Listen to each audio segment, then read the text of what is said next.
तो हेलो दोस्तों, आज हम आपको दिखाएंगे हाइड्रोलिक बेड में कैसे लगाई जाती है। तो बने रहें दोस्तों हमारे साथ वीडियो के एंड तक। तो चलिए देखते हैं। तो दोस्तों, जो हमारा जो बक्से का जो टक्कर है पीछे वाला, इससे 4 इंची हटा के लगाना है हमें बक्से वाला हैंगल। और जो टॉप का लगाना है वो 4 इंची 6 सूत छोड़ने के बाद में लगाना है, ताकि वो बराबर आ जाए।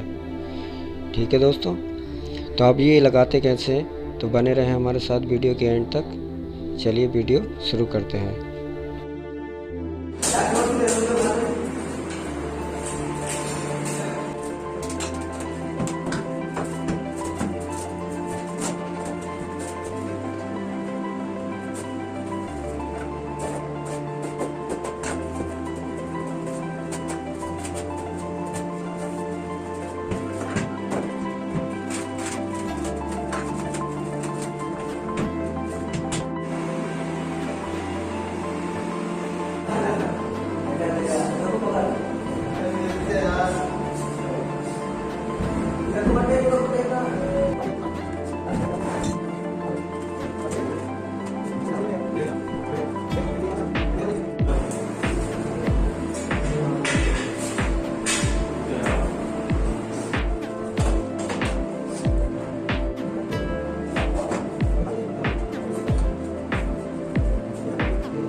एक मिनट